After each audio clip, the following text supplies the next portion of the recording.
이번 영상에서는 시의 구조와 행과 연에 대해서 다룰 건데요. 시인의 내공이 그냥 한눈에 보이는 게 바로 행과 연입니다. 행과 연을 나누는 것을 보면 내공이 얼마나 쌓였는가 금방 티가 납니다. 네. 자, 시의 행과 연, 그리고 시의 형태와 행연이 있고요. 시의 형태와 행연, 그리고 리듬과 행연, 또 이미지와 행연, 의미와 행연, 이렇게 나누어집니다. 자, 형태, 리듬, 그리고 이미지, 그리고 의미에 따라서 행과 연이 어떻게 달라지는지 살필 건데요. 복습하겠습니다. 공지사항이 있는데요. 커뮤니티에 단원별 평가 문제를 내놨는데요. 반드시 풀어보시기 바랍니다. 시 공부에 도움이 되도록 만들었어요. 일단 그거 만드는데 시간이 정말 많이 걸려요. 그러니까 보람이 있기 위해서는 많은 분들이 풀어보는 거예요. 풀어보고 실력을 쌓으시기 바랍니다. 꼭 풀어보세요. 그리고 댓글도 남겨주시고요. 복습합니다. 지난 영상에서 한 건 완곡어법이었죠. 완곡. 완이 아름답게 이런 순할 완자도 되지만 아름다울 완자도 돼요. 아름답게 순하게 굽어가는 어법 이런 말인데 영어에서 euphemism은 eu가 좋은 이란 뜻이고 phemism이 phone이죠. phone. euphemism 할 때 phone, euphony 할 때 좋은 소리 내기라는 뜻입니다. 불쾌하거나 무섭거나 비위에 거슬리는 말 대신에 좀 왠지 불쾌한 말 하기 싫죠. 그럴 때는 모호하거나 우회적이거나 덜 일반화된 말을 사용하는 수사법, 그것이 뭐예요? 완곡어법이라고 합니다. 특히 죽음에 대해서 죽다 이런 말 잘 안 쓰고 다른 말 많이 쓰죠. 그리고 표현하기 좀 영 어색하면 완곡어법으로 외국어 쓰는 방법도 있죠. 영어를 섞어서 쓴다든가 아니면 외국어 써서 많이 하죠. 완곡어법으로. 오늘 다룰 내용은 시의 행과 연인데요. 시의 행과 연의 정의. 자, 시의 형태상 구조로 보면 시는 뭐로 만들어져 있어요? 행과 연으로 만들어져 있죠. 행과 연. 영어로 행을 line이라고 하고요. 연을 stanza라고 합니다. 행은 뭘로 구성되어 있어요? 단어나 구, 절 또는 그것의 연합으로 구성되어 있다. 그러니까 행은 한 단어일 수도 있고 또 여러 단어로 만들어진 구일 수도 있고 또 문장으로 되어 있는 절일 수도 있는 거죠. 아니면 그것들이 여러 개로 만들어진 연합일 수도 있고요. 또 연은 행으로 만들어지니까 적어도 하나 이상의 행으로 만들어지겠죠. 행이 한 행만으로도 연이 되기도 하지만 그 둘 이상의 행들이 연합해서 구성된다라고 합니다. 시의 형태가 저렇게 돼 있다는 거고요. 시의 형태입니다. 형태. 시의 형태가 바로 행과 연으로 구성되어 있다고. 그리고 또 행과 연은 바로 이렇게 생겼다라는 것 정도 알아두시면 되고요. 시의 행과 연이 나누어지는 세 가지 이유. 이거 아주 중요하죠. 시의 행과 연이 나누어지는 세 가지 이유. 이거 뭘까요? 이렇게. 일부러 가르쳐 놨어요. 궁금하시라고. 시의 행과 연이 나누어지는 세 가지 이유 하고 알아두시고요. 시 하나 보겠습니다. 액자 없는 그림, 박용래. 능금이 떨어지는 당신의 지평. 아리는 기류 타고 수수이랑 까마귀 때 날며 울어라 물매미 울듯 두 개의 태양이라고 했습니다. 네. 네, 이게 제목이 액자 없는 그림이래요. 액자가 없는 그림. 액자에 그려져 있으면 종이에다 그린 그림이겠죠. 근데 이건 액자 없는 그림인 걸로 봐서 어떤 풍경인 것 같아요. 네, 이렇게 이제, 능금이 떨어지는 당신의 지평. 각 행이 하나의 어절, 이렇게 능금을 한 단어라고 하고요. 이렇게 띄어쓰기가 돼 있을 때, 네, 띄어쓰기가 돼 있을 때 조사를 포함한 것을 어절이라고 합니다. 어절. 네, 능금 하나면 능금도 하나의 단어고 조사도 하나의 단어입니다. 그래서 명사도 하나의 단어고 두 개의 단어가 붙여져서 이렇게 하나의 어절이라고 합니다. 하나의 어절로 한 행이 구성되어 있어요. 이렇게 다 쭉 이렇게 구성되어 있는데, 그리고 여기는 이제 두 개의 어절이 두 개의 어절이죠. 이렇게 어절이 두 개, 단어도 두 개, 어절도 두 개. 네, 이렇게 쭉쭉쭉쭉 계속 내려갔는데, 이런 경우는 대부분 리듬을 중시하는 경우입니다. 잠시만요. 리듬. 네, 이런 경우는 리듬을 중요시하는 경우에 이렇게 각 행을 많이 나누어요. 이렇게 리듬을 중시해서 주로 이제 좀 행이 짧으면 경쾌한 리듬을 타려고 하는 거겠죠. 그래서 능금이 떨어지는 당신의 지평, 이렇게. 네, 그렇습니다. 근데 이제 이런 경우는 좀 애매해요. 왜냐면 읽는 사람에 따라서, 물론 이거는 이제 또 풍경이니까 조금 여유 있게 읽을 수도 있겠지만, 읽는 사람에 따라서 예를 들어서 스타카토식으로 탁탁 끊어 읽을 수도 있겠죠. 능금이 떨어지는, 이렇게 툭툭 끊어 읽을 수도 있어요. 원래 스타카토는 한 음표에 하나씩 능, 금, 이 이렇게 끊어 읽는 건데, 그거는 음악이고요. 언어에서는 이렇게 하나의 어절식으로 이렇게 능금이 떨어지는 당신의 톡톡 끊어서 읽는 것이 이제 스타카토식인데, 이걸 조금 부드럽게 뭐 할 수도 있겠죠. 레가토라고 하죠. 레가토. 이렇게 이어지듯이 부드럽게 능금이 떨어지는 당신의 지평, 이런 식으로 이어서 부드럽게 이어가는 방법도 있을 것이고, 또 테뉴토라는 말도 있죠. 테뉴토. 이런 거는 이제 길이를 충분히 주는 거죠.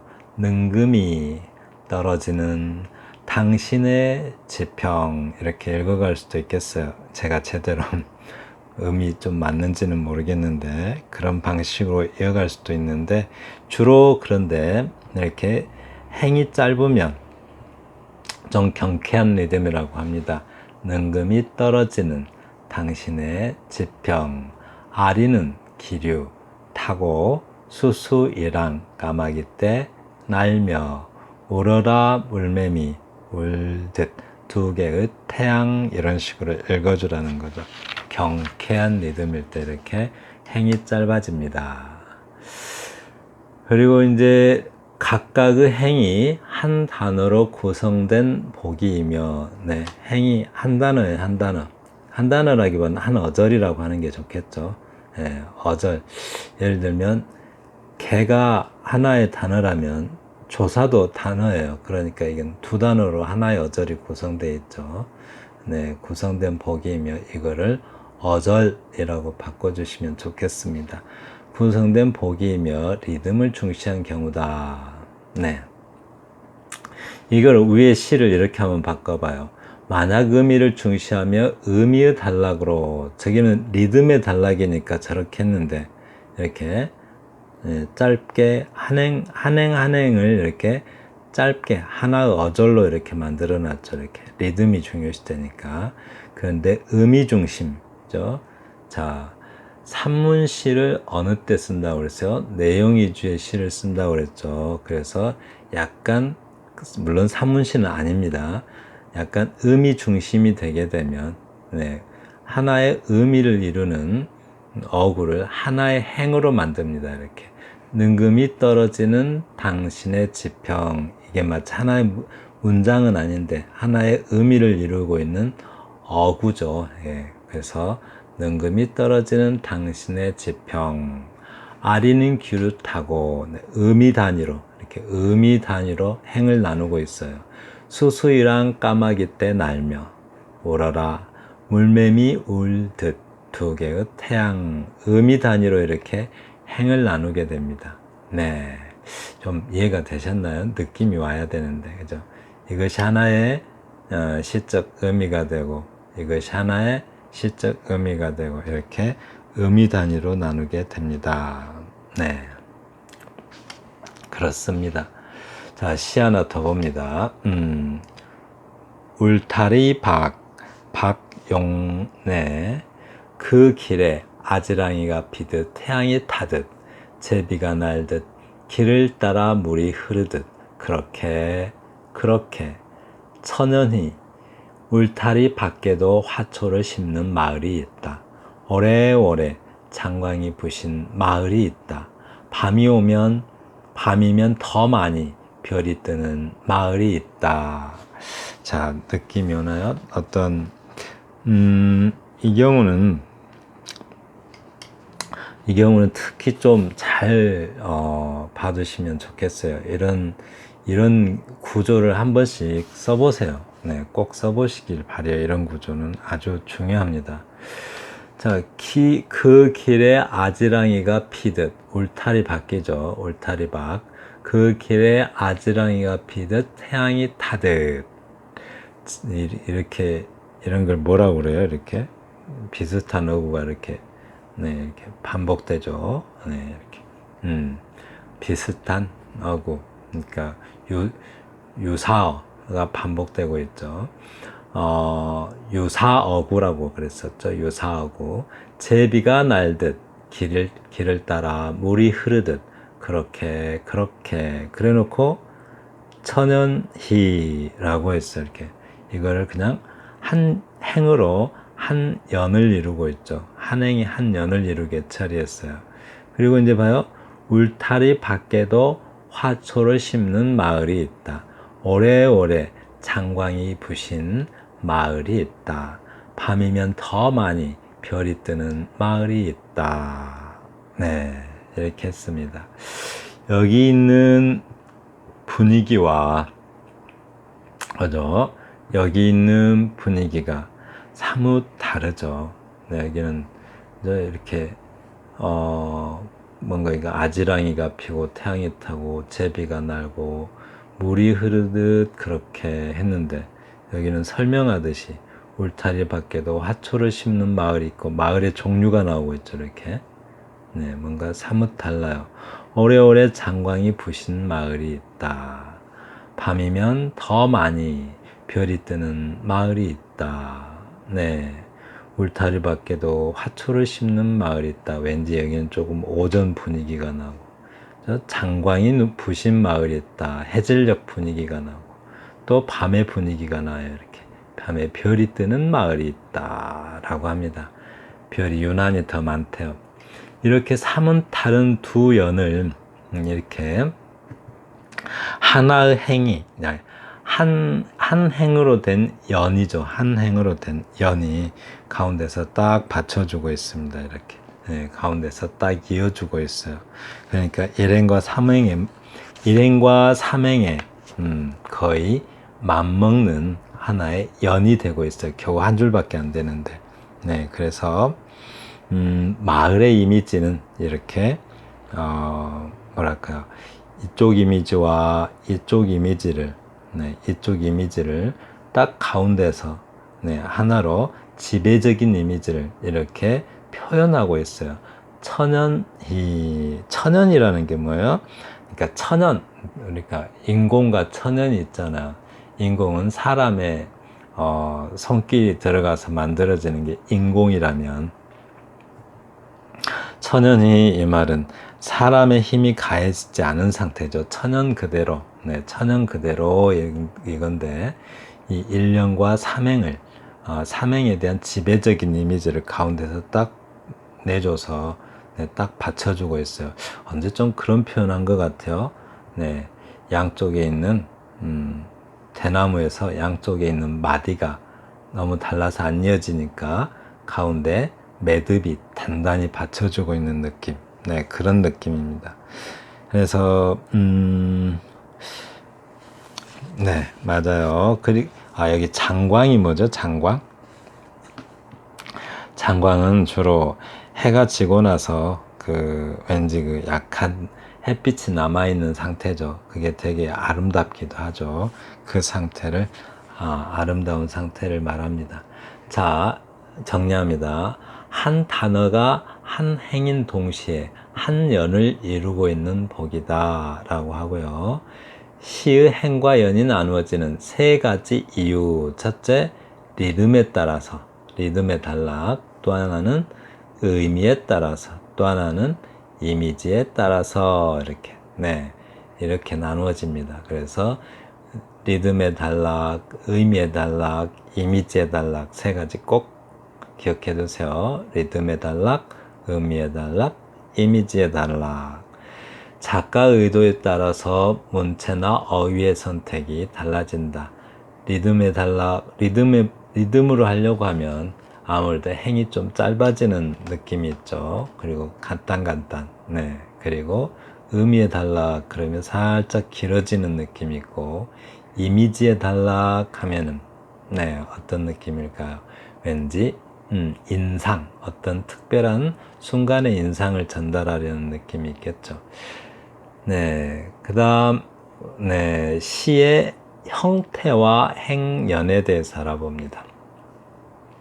원칙적으로 시의 행과 연은 작가의 의도에 따라 결정된다. 그러나 그렇지 못할 때가 있다. 잠시만요.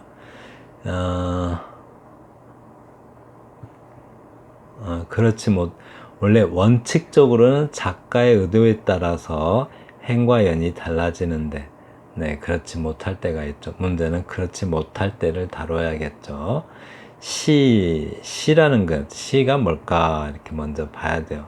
정서나 사상 따위를 운율을 지닌 함축적 언어로 표현한 문학의 한 갈래. 이게 이렇게 기억하려면 힘들죠. 그죠? 응? 이렇게 기억하려면 힘드니까. 운율이 뭐예요?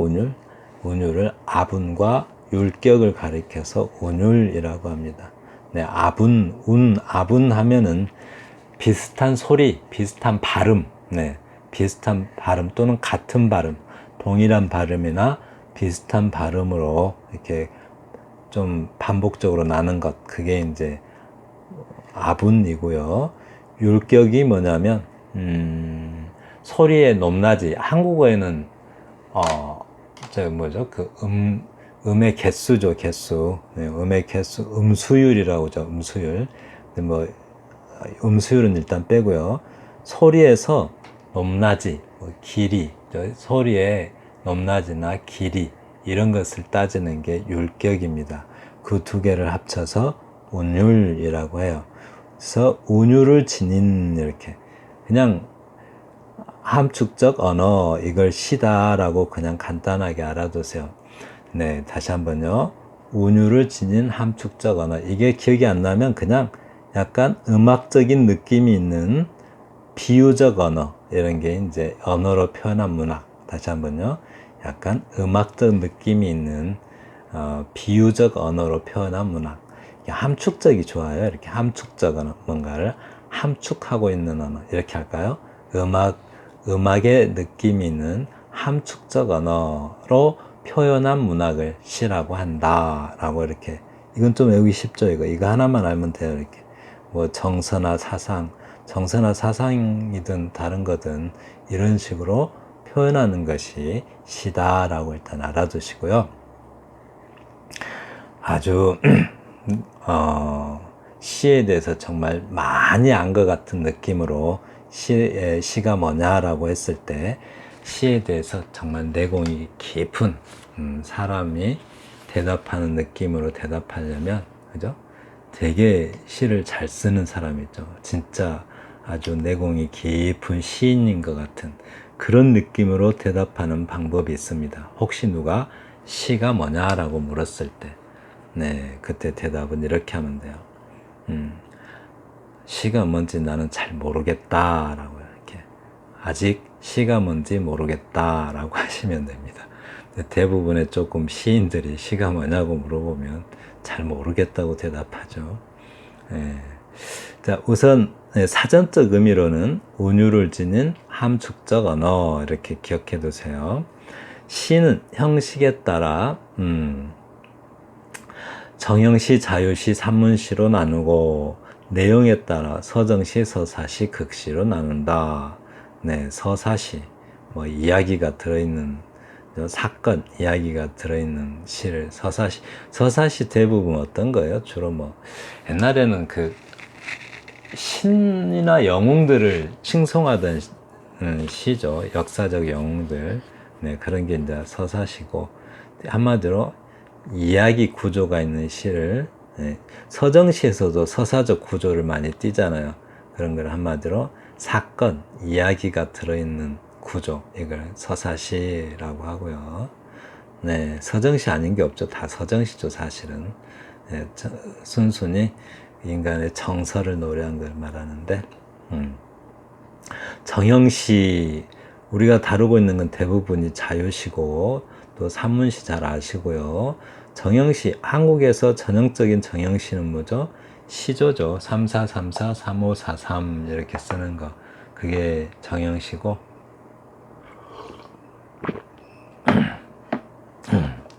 네. 영시에서도 옛날에는 정형시를 참 많이 썼던 것 같아요. 영시의 정형시는 굉장히 골치 아픕니다. 정형시는 정해진 틀이 우선이므로 행과 연은 정해졌죠. 행과 연. 네, 초장, 중장, 종장 해가지고 정해졌죠.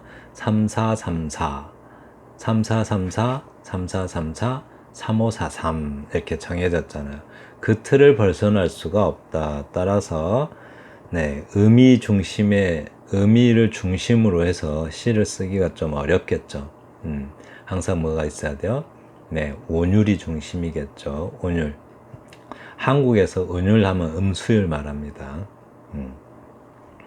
네, 한시나 영시에서는 온율이 그런 거죠. 이렇게 강약, 뭐 고저 이렇게 또는 뭐 이렇게 음의 반복 이런 것들이죠. 네. 그다음에 시 하나 봅니다. 봉선화 심상옥 시인의 시입니다. 봉선화. 비오자 장독간에 봉선화 밤만 벌어 해마다 피는 꽃을 나만 두고 볼 것인가 세세한 사연을 적어 누님께로 보내자. 전형적인 그 3434죠. 이렇게 3 4 3 4 이렇게 3434 여기도 마찬가지로 3 4 원래 여기도 3이 와야 되는데 허용됩니다. 이렇게는 3 4 이게 3이라고 생각해 봐요. 4 4로 돼 있는데 3 4 3 4 3 4 3 4 3 이게 3 5 4 4 3 이렇게 여기 이제 3 5는 대부분 지키는 것 같고요. 나머지는 조금씩 허용됩니다. 네. 이렇게 이게 이제 시조의 구조인데 이런 걸 갖다가 네, 음수율이 정해져 있죠. 그러면 이것을 정형시라고 합니다. 네.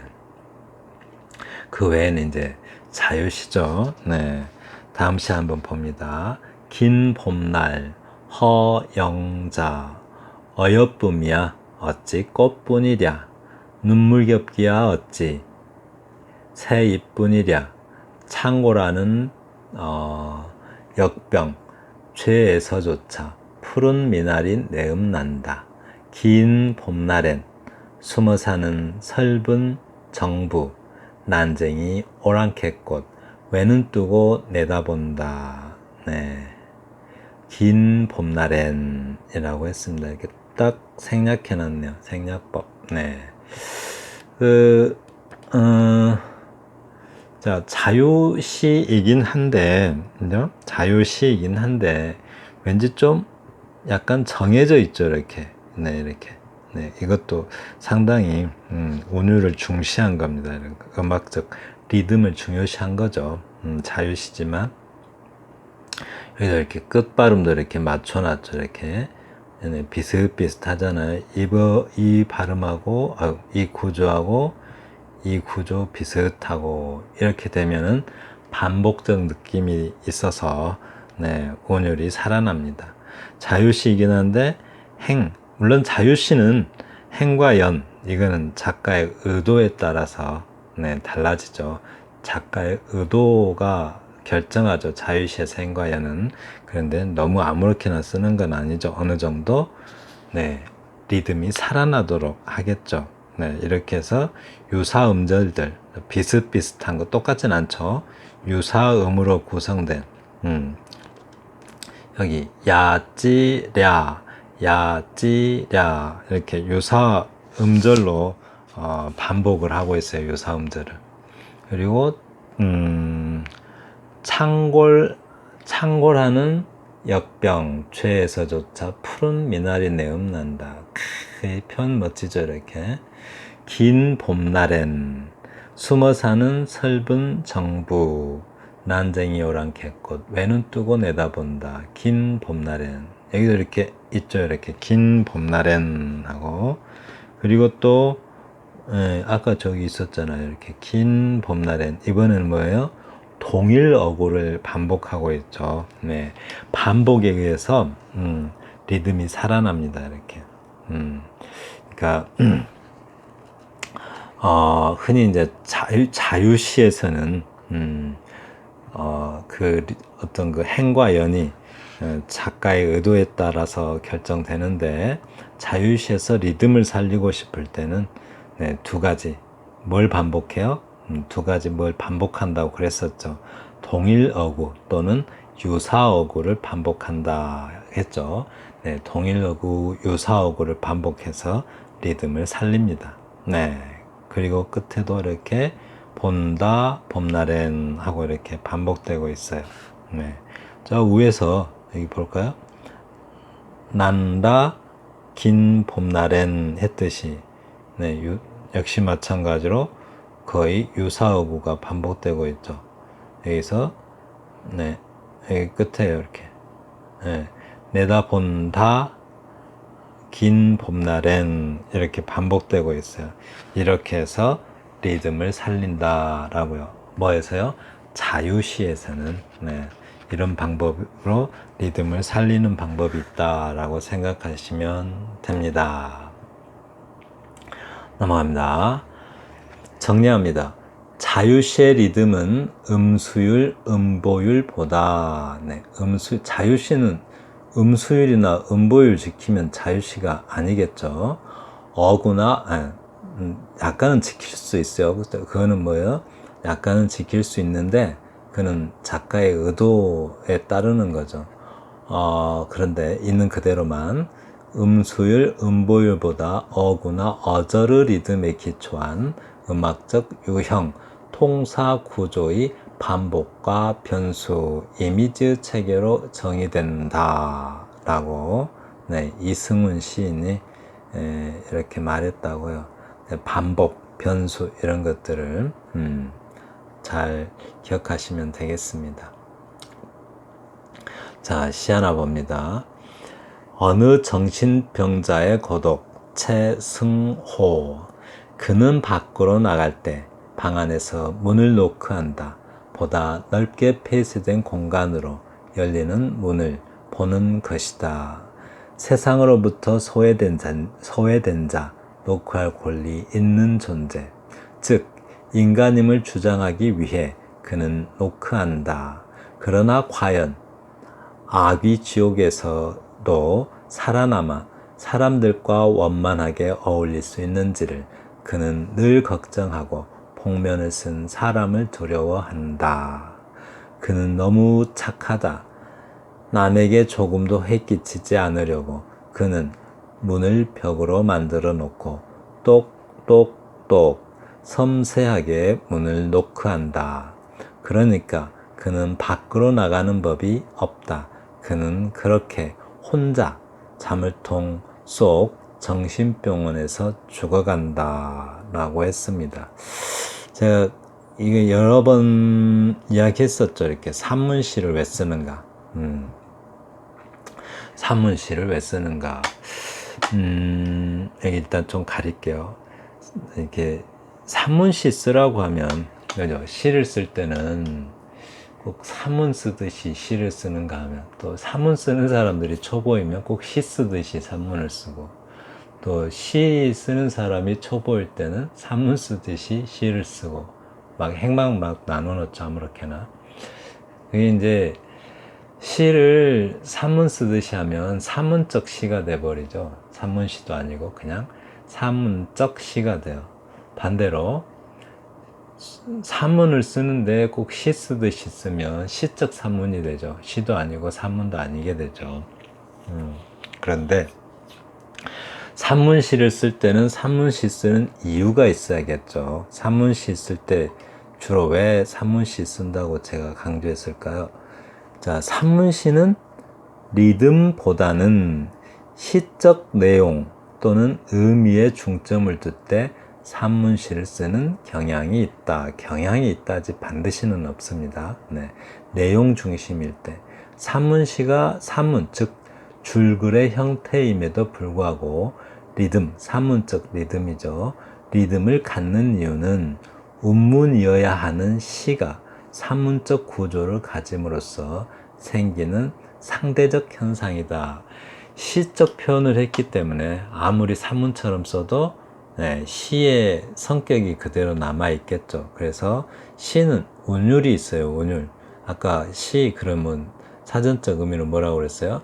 운율을 가지고 있는 함축적 언어로 이렇게 표현된 글을 뭐라고 그랬어요? 시라고 했었죠. 그러니까 어느 정도 아무리 산문시를 써도 제대로 된 산문시는 거기에 시적 운율이 있다라고 생각하시면 됩니다.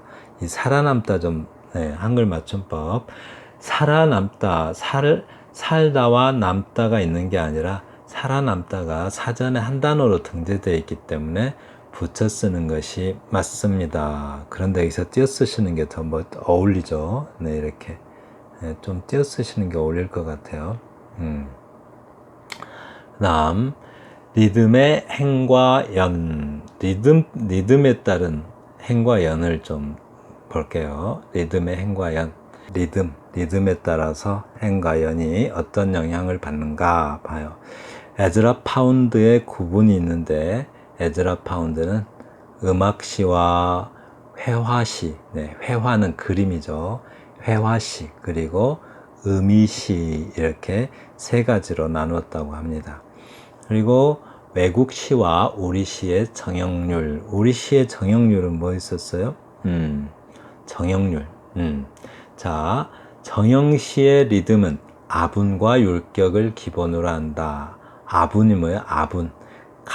동일한 또는 유사음이 반복되는 것을 아분이라고 하는데, 그 다음에 율격은 뭐라고 그랬어? 음의 고저, 또 강약, 장단, 길고 짧은 거, 장단, 강약, 또 음의 높고 낮은 거, 고저, 음의 고저, 이걸 나타내는 게 율격이에요.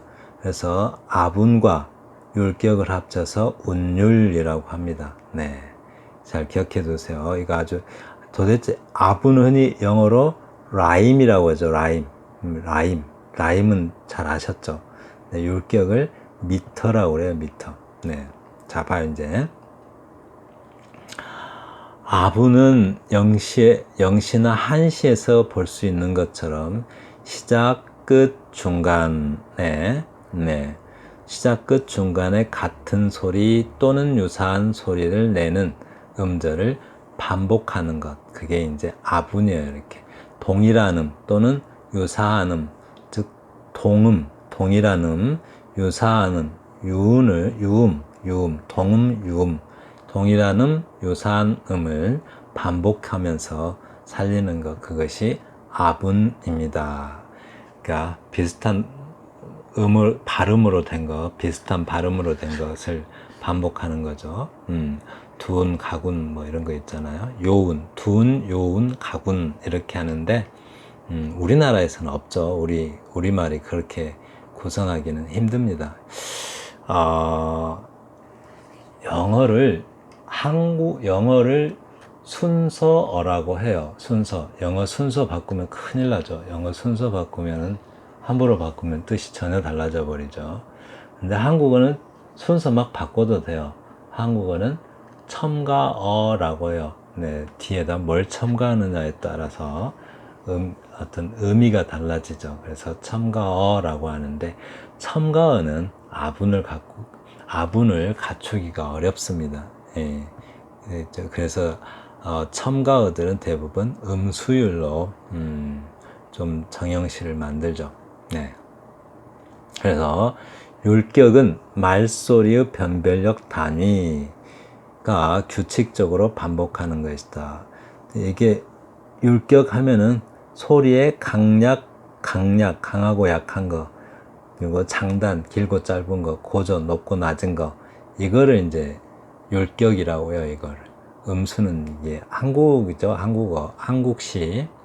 그리고 이 아분과 율격을 합쳐서 운율이라고 합니다. 아분은 뭐예요? 동일한 또는 유사한 음을 반복해서 내는 게 아분이고요. 네. 둔, 요운, 가군 있죠. 이거 율격은 뭐예요? 소리의 강약, 장단, 고저, 이거를 갖다 율격이라고 합니다. 네. 이거 영시는 아닌데요. 제가 영시를 좀 할까 하다가 그만뒀어요. 제가 영문학이 전공이기 때문에 영시를 좀 많이 했습니다.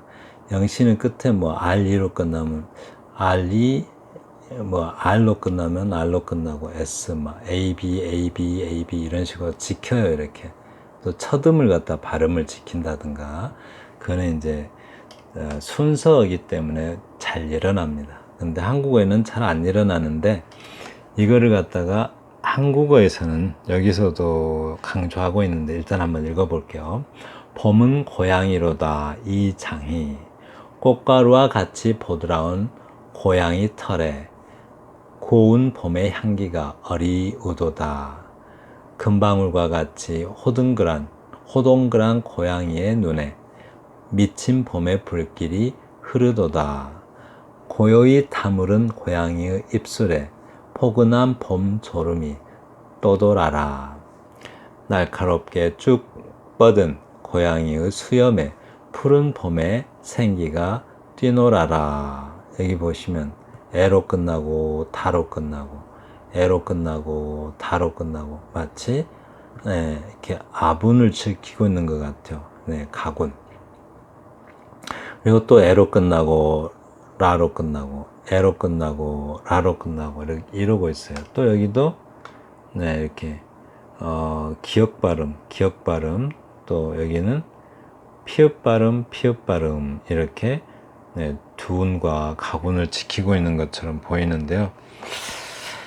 한국어에서는 그런 아분을 지키기가 어렵습니다. 잘 안 만들어지고, 따라서 어떤 유사 음절을 반복하고 있는 것으로 봐야 된다는 겁니다. 유사 음절을 그러니까 여기는 종결음이라고 그래요, 이런 거를. 이런 거는 뭐하다, 뭐하라 이런 걸 종결음이죠. 그러니까 유사 종결음을 반복해서 음악적 효과를 내고 있다, 이렇게 말하는 게 좋아요. 음악적 효과, 그럼 리듬을 말하는 거고요. 그리고 또 뭐뭐의 털에, 눈에, 입술에, 수염에 이렇게 하는 것도 바로 이런 게 바로 이제 유사어구 반복이라고 그러죠. 그리고 또 앞에 있는 것도 그러니까 유사 발음을 반복하고 있는 것이죠. 유사 발음을 반복해서 음악적 효과를 내고 있다, 이렇게 보는 것이 맞다라고 합니다. 좀 더 합당하다라고 해요. 자, 음수율 율격에 따른 한국 시조 이렇게 써놨어요. 네, 그 경우 한번 볼까요? 한국 시는 이 음수율이에요, 음수율. 왜냐하면 첨가어는 네, 아분을 지키기가 어렵고요. 음수율로 율격을 살립니다. 봐요. 비오자 장독간에 봉선아 밤만 벌어 해마다 피는 꽃을 나만 두고 볼 것인가. 세세한 사연을 적어 누님께로 보내자. 여기는 꼭 지키는 습관이 있죠. 35, 43 하고. 네, 여기는 조금씩 어긋나요. 34, 34, 34, 4, 4 이렇게 네, 조금씩 어긋나는 경우인데 음수일 육격으로 하는 한국 시조, 즉 정영시의 대표적인 모습입니다. 네, 다음 영상에서는 자유시의 리듬에 대해서 다룰 건데요. 이게 아주 중요하죠. 네, 우리는 대부분 자유시 쓰기 때문에. 근데 또 자유시의 리듬은 워낙 다양해서 많이 어떤 형태들이 있는지 꼭 살펴봐야 돼요. 시를 어떠한 형태로 쓸 수 있는지 그 종류들을 많이 알고 있으면 네, 우리가 활용할 수가 있겠죠. 네, 그럼 다음 영상에서 뵙겠습니다. 감사합니다.